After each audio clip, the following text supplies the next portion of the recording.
দর্শক বন্ধুরা আসসালামু আলাইকুম, কেমন আছেন সকলে? আশা করি সকলেই ভালো আছেন।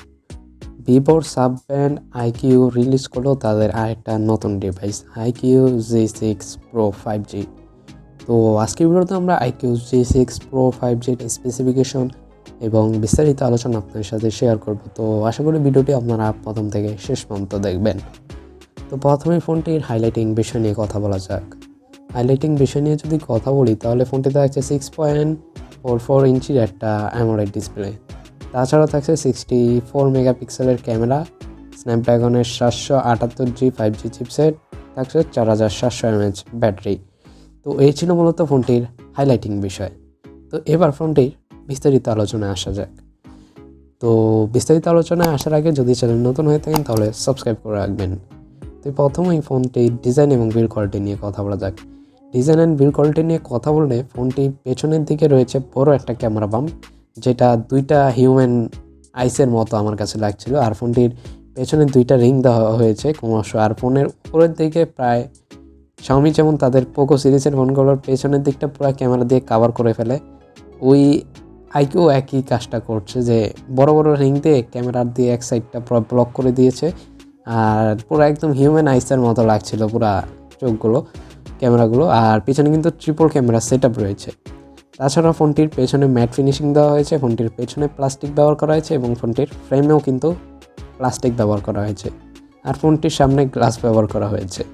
তো ফোনটির থিকনেস নিয়ে যদি কথা বলি তাহলে ফোনটি কিন্তু 8.5 মিলিমিটার থিকনেস রাখা হয়েছে এবং ফোনটির ওজন হলো 180 গ্রাম। ওভারঅল যদি ফোনটির ডিজাইন এবং বিল্ড কোয়ালিটির কথা বলি তাহলে ফোনটি কিন্তু দেখতে যথেষ্ট প্রিমিয়াম এবং গর্জিয়াস লুকের ছিল। আর ফোনটি যথেষ্ট লাইট ওয়েটের ছিল। মূলত এই স্পেসিফিকেশন অনুযায়ী আমার কাছে ফোনটি ঠিকঠাকই লেগেছে। তো এবার ফোনটির ডিসপ্লে নিয়ে কথা বলা যাক। ডিসপ্লে নিয়ে কথা বললে ফোনটাতে ব্যবহার করা হয়েছে 6.44 ইঞ্চির একটা অ্যামোলেড ডিসপ্লে, যা রিফ্রেশ রেট থাকছে 90 হার্টজের রিফ্রেশ রেট। আর এই ডিসপ্লেতে থাকছে HDR10+ এর সাপোর্ট। আর এতে 1300 নিটসের পিক ব্রাইটনেস পাচ্ছেন, যেটা ইনডোর এবং আউটডোরে খুবই ভালো একটা পসিবিলিটি আপনাকে দিতে পারবে। আর ডিসপ্লে কিন্তু যথেষ্ট ব্রাইট ছিল। চেন এবং বেজেসের কথা বলে চেন এবং বেজেস যথেষ্ট ন্যারো ছিল, তবে একটা জিনিস আমার কাছে কমপ্লেন করার মতো হয়েছে, সেটা হলো ওয়াটার ড্রপ নচ। তো ওয়াটার ড্রপ নচ 2022 সালে এসে এই বাজেটে, ফোনটা যে বাজেটে লঞ্চ হবে সেই বাজেটে আমরা দেখি 2022 সালে এসে সব ফোনেই কিন্তু এরকম ওয়াটার ড্রপ নচ থাকে না, পাঞ্চল থাকে। তো আমার মনে হয় কোম্পানি এখানে যদি ওয়াটার ড্রপ নচ দিয়ে পাঞ্চল দিয়ে দিত তাহলে কিন্তু একটা ভালো প্রাইস রেঞ্জের ভিতরে এই ফোনটা রিলিজ হতে পারতো। ঠিক আছে, তো প্রাইস নিয়ে আমরা পরে আলোচনা করছি। তো এই প্রাইস রেঞ্জের যে ফোনগুলো রিলিজ হয় বা 2022 সালে এসে কিন্তু প্রত্যেকটা কোম্পানি আরও লো প্রাইস, এর থেকে যে লো প্রাইস আছে সেগুলো আমরা ইনফিনিক্সকে দেখেছি যে পাঞ্চল দিতে। তো পাঞ্চল দিলে কিন্তু ফোনটার লুক ওভারঅল যে স্পেসিফিকেশনের সাথে এসেছে তার সাথে কিন্তু ফোনটির ডিসপ্লের লুক মানাচ্ছিল না আমার মতে।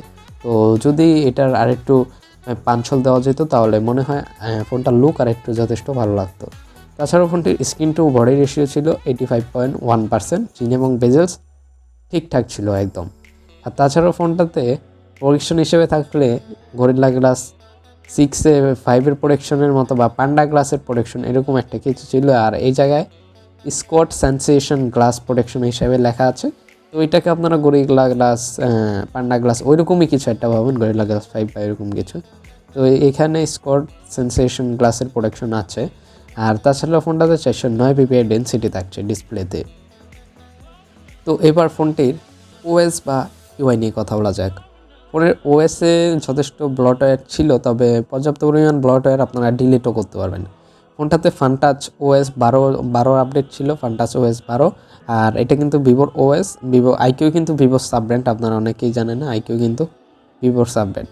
তাছাড়াও ফোনটাতে অ্যান্ড্রয়েড 12 পেয়ে যাবেন আপনারা।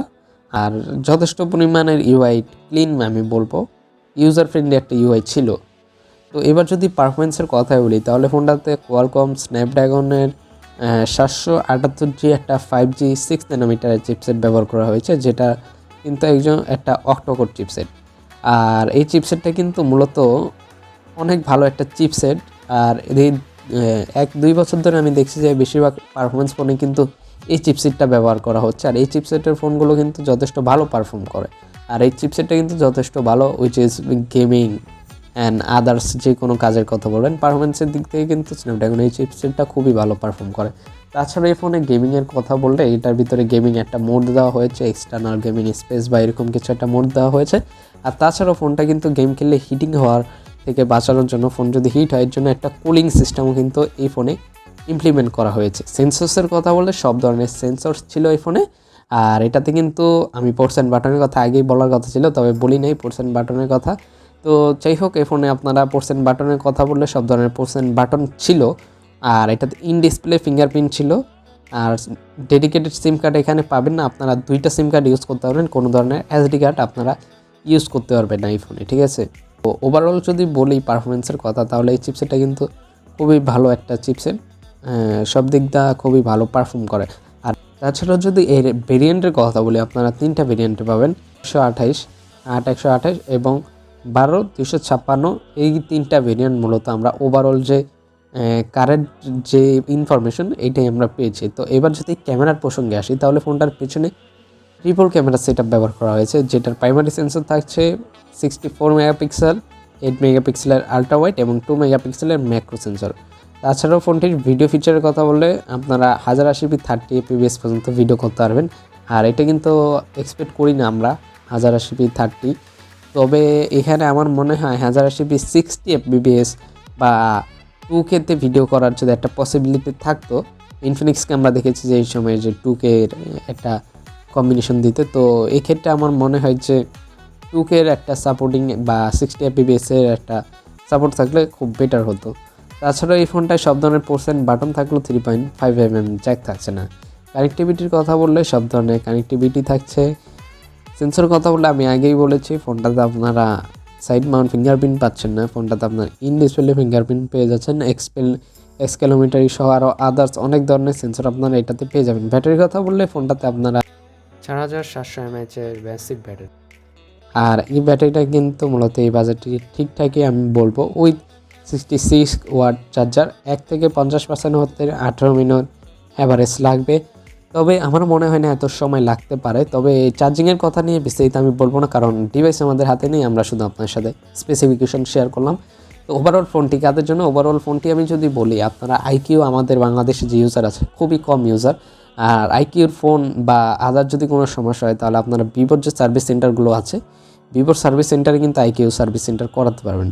তো অফিসিয়ালিভাবে আমরা কোনো বাংলাদেশে ভিভোর কোনো সেলস সেন্টারে কিন্তু ওইরকমভাবে আইকিউর ফোন দেখি না, ঠিক আছে। ইন্ডিয়াতে কিন্তু অনেকগুলো সার্ভিস সেন্টার ভিভোর আইকিউর জন্য করে দেওয়া হয়েছে। তবে আমরা ভিভোর বাংলাদেশে যে সার্ভিস সেন্টার আছে বা আদার্স আছে, শোরুম আছে, এখানে কিন্তু আমরা আইকিউর ফোন দেখি না, খুবই কম দেখা যায়। তো আমি মনে হয় না আমি কোনো সার্ভিস সেন্টার বা শপে আমি দেখেছি এই যে আইকিউর ফোন। তো যাই হোক, আইকিউ কিন্তু ভিভোর সাবব্র্যান্ড, আর খুবই ভালো পারফর্ম করছে আইকিউ। আপনি চাইলে ফোনটি নিতে পারেন যারা একটা পারফরমেন্সে গেমিংয়ের কথা বলছেন। আর মাল্টিমিডিয়া টাচস্ক্রিনের কথা বলতে গেলে আমার মনে হয় এখানে ঠিকঠাকই ছিল, অ্যামোলেড 90 হার্জ ছিল, 120 হার্জ ছিল না। বাজেট রেঞ্জে আইকিউ এটা ম্যানেজ করার চেষ্টা করেছে, HDR10 প্লাস সাপোর্টও কিন্তু থাকছে। তো যাই হোক, এই ছিল মূলত আজকের ভিডিও কেমন লাগলো অবশ্যই কমেন্টে জানাবেন। চ্যানেল নতুন হলে সাবস্ক্রাইব করতে পারেন। দেখা হচ্ছে অন্য কোনো ভিডিওতে, অন্য কোনো ইনফরমেটিভ বিষয় নিয়ে। চ্যানেলটি সাবস্ক্রাইব করে রাখবেন। এরকম স্পেসিফিকেশন ভিডিও অবশ্যই এভরি উইকে 4টা করে ভিডিও আমরা আপলোড দিই, অবশ্যই চ্যানেলটাকে সাবস্ক্রাইব করে রাখবেন। তো ভালো থাকবেন সবাই, সুস্থ থাকবেন। আজকের মতো এখানেই বিদায়, আসসালামু আলাইকুম।